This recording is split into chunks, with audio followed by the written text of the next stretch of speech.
I'm Michelle, and we're going to talk about how I and you can use mindfulness, compassion, and connection to find your inner calm and a little more sanity in your parenting.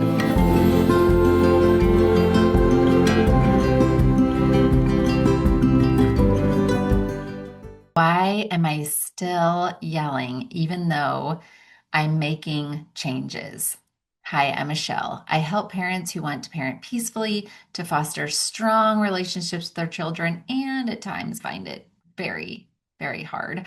When my kids were small, I found myself so overwhelmed and burnt out that not only did I struggle with responding peacefully or playfully, I got caught in an awful yelling pattern followed by overwhelming shame because yelling was the last thing that I wanted to do.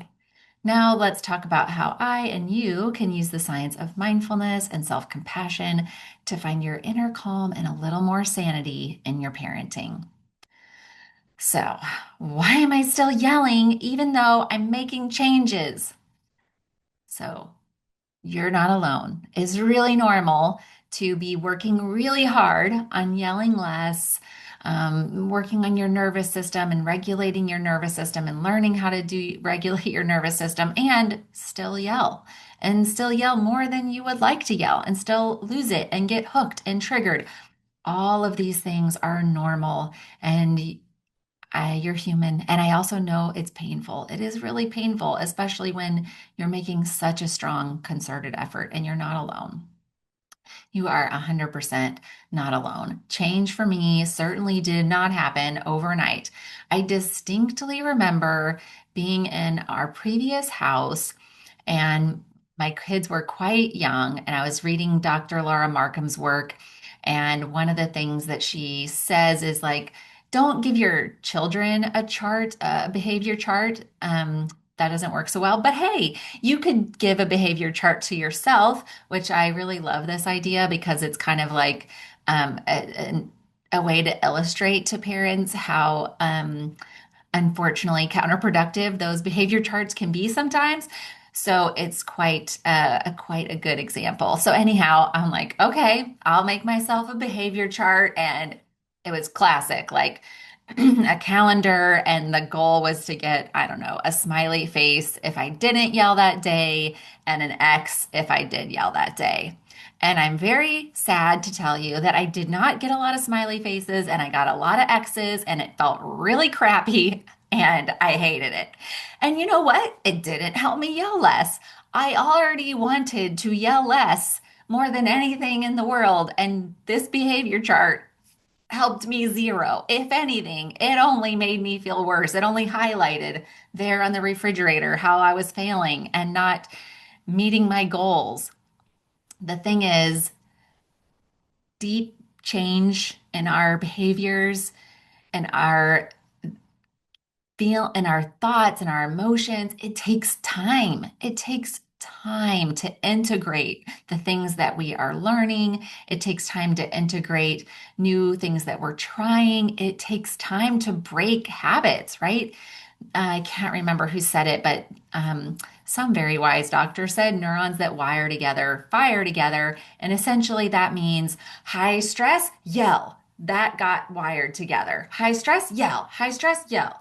Not helpful, right? And we have to create a new pathway in our brain. High stress, pause. High stress, walk away. High stress, do something different. And that takes time. That other one groove is really deep in our brain. So we have to do this new path a lot of times before that path becomes a deeper groove in our brain. It can be done. Then we are creating a new wire together, fire together, right? Now, high stress, I pause. High stress, I take a moment to myself. High stress, I do the rain practice. High stress, do self compassion, whatever it is, or many of the above. So, again, if you are having that feeling of, I'm trying so hard and I'm doing this and that and the other, and I'm still yelling, I just want you to know that you're not alone. It takes time. It's taken me a lot of time. And it's not as if I don't still yell occasionally or if I don't still get hooked or still, it just happens far less and it is much more manageable when it does happen. So that's what you can expect. Unfortunately, as much as I would love change to be as like linear, positive progression, it's really more like this, but we're trending in the right direction. And that's what we have to try our best to remind ourselves. So, some things that I have learned that I want to share with you that might help you as you are on this progression. That you need to focus less on your child's behaviors and more on yourself. It's easy to get hooked into what your children are doing or not doing, and they need to do less of this and they need to do more of that. And if they weren't doing that, then I wouldn't be doing this. That is such a normal feeling, thought process, and we have much more control over ourselves and how we're doing and how we respond than we do over our kiddo. And bonus, the more that we respond calmly and the more that we can regulate our nervous system and meet their dysregulated nervous system with our regulated nervous system, the better we're going to see them be able to sort out whatever's happening for them. Of course, it's super helpful to learn about different things. Like I've talked about an awesome gaming book I've read, Healthy Gamer. I've talked about Raising Highly Sensitive Boy. There's so many amazing books and things to learn about our children and their brain development, what's happening with them. Yes, learn, grow, awesome. And also, spend some time thinking about what's happening with me in these difficult moments. Why am I getting so hooked and triggered? What is making it hard for me to stay calm and respond calmly? So, number one, shift the focus back on you. What's happening with me in these difficult moments? And then, what do you need to do or what do you need when you are not okay? So, all right, my nervous system is a wreck. Now what do I need? What can I do with that information? And one thing is proactive stuff that we can do.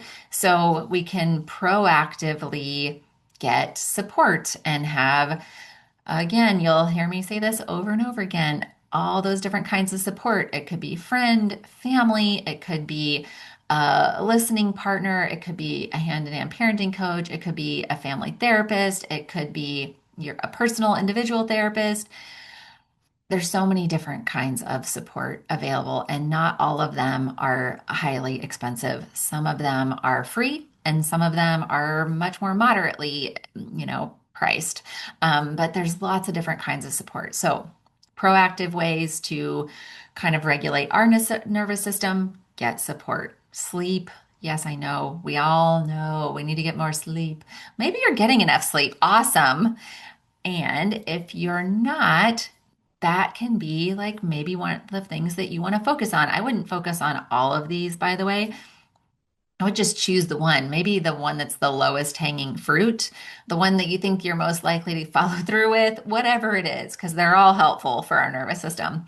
But getting 7, even 8, wouldn't it be lovely? Some of us need 9 hours of sleep. So getting the sleep that we need, moving your body, that is the most efficient way to move through the stress response cycle.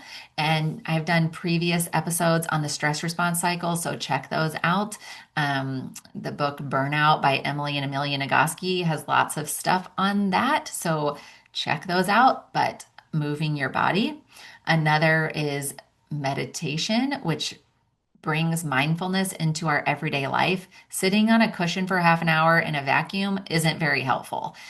And when we meditate for even a few minutes a day and it brings in mindfulness into our everyday life, and we start to learn about, oh, I really am anxious about XYZ, or I'm really hooked in these thoughts, or we start to notice and it becomes easier to see our patterns in real life, like in our relationships, in interactions with our kids. Are like, oh gosh, I really am starting to do this. The same way we are removing ourselves and noticing our thoughts, we start to be able to have that same skill in a difficult moment with our kids. So that's one of the many benefits of meditation. And shifting from self-criticism to self-compassion. These are all enormously powerful ways to help regulate your nervous system and help you have the support you need to keep taking the actions that you want to take to keep moving forward. Because it can be discouraging, right? When we're trying so hard and we get into a terrible conflict with our kid, or we're trying so hard and we yell and they are crying and sad and scared. Like, it feels terrible. And it's going to happen because we're not going to change overnight and it's not a light switch. So progress isn't linear and that's normal. So, three tools to stay on track and motivated even with setbacks. One, keep a daily journal. It could be on an app, like I like the Dailyo app. I think it's free and there's like a paid option, but you can track your mood. You can track things that are happening. You can track your wins. I love taking a picture of like some nice moment with the kids because then it helps remind my brain that everything isn't terrible and awful all the time. This was particularly helpful when I was recovering from burnout, and I often would feel like everything's always terrible. We have to like remind our brain everything isn't terrible 100% of the time. So actually having a picture that of a happy moment with our kids smiling is a good reminder, like, oh, it actually wasn't so terrible. Or we notice like, oh, there's the reason that I'm stressed out. There's XYZ happening with my parents, or there's XYZ happening at work, or this happened, or this really stressful thing is happening. This isn't a constant, continuous, like there's a spike right now. And when we're in one of those spikes, it's normal to feel like it's always that way. So, keeping a daily journal has a lot of huge benefits. Um, and the number two is don't do it alone. I'm going to say it again. I'm going to repeat myself. Recruit a supportive friend. Maybe it's a hand-in-hand parenting coach. Maybe it's a listening partner, and they will remind you of your wins. They'll say, it sounds like you're being a little bit hard on yourself because last week were really calm and you told me about XYZ that happened. And then that is a great, because we don't always remember, right? So someone else can remind us, can be like, oh yeah, that's right. I'm not always doing a terrible job. Of course, you're not always doing a terrible job, but sometimes we need that outside input from someone to remind us. So, getting that support. And then number three is self compassion, practicing responding to yourself with self compassion after you mess up, So, that might sound like, this is a tough moment. I'm doing the best I can, even though I snapped. Can I be gentle with myself and my kiddo in this tough moment? This kind of self compassion, or self compassion in general, changes your relationship with yourself. It has the power to make big, long term changes for you, not just in those moments. It doesn't turn off all the bad feelings like a light switch. It doesn't change what happened. But when we beat ourselves up, we're more likely to feel terrible and then struggle even more the next time. When we respond to ourselves with compassion, we are more able to integrate the changes that we want to make. We're more able to kind of like pick ourselves up, dust ourselves off, and keep going. It is an antidote to shame. It's an antidote to self criticism. And it really is possible to step out of those constant like thoughts, self doubt. Oh my gosh, I'm doing this. I shouldn't be doing that. I need to be doing better. That constant kind of barrage of thoughts that we can have that are unhelpful. Self compassion is the antidote to that. It's a game changer. And it offers you the inner support you need to keep going. So, I'd really like for you to notice and celebrate your wins, big and small. Maybe right now, you can even think about what is a win I've had today? What's a win I've had this past week? A time when maybe I responded a little bit differently or a little bit more calmly, or my fuse was just a little bit longer, or I noticed I was losing it and I stepped away. What is a win you've had in the past week, month, day, whatever it is that you can make note of? And I'd love for you to come and join our newsletter. I send positive encouragement into your inbox every week, and you get in the I don't know, the first 5 emails or something, you get some of my favorite guided meditations that are me, my voice, walking you through short, doable, guided meditations. And they're like related to parenting. So they're not just, whatever. Um, and also, one of my favorites is the pause and regroup. This is like for those moments when you're about to lose it, you put your AirPods in or your headphones, and I walk you through pausing, walk you through shifting your thoughts, and walk you through some self-compassion to rejoin your family in a way that you feel good about. We would really love to have you on the newsletter, so come and join us. You can go find it at compassionateheartmindfullife.com, or hopefully in the show notes, there is a link. The light in me sees the light in you. Thank you so much for listening. Be well. A reminder, this content is intended for educational purposes only and should not be used as a replacement for private psychotherapy services. Compassionate Heart Mindful Life does not provide psychotherapy services in any capacity. I am a therapist, but I'm not your therapist, and this is not therapy and should not be a substitute for mental health treatment. If you need mental health treatment, please find a qualified professional in your area. Thanks again for listening. Bye bye.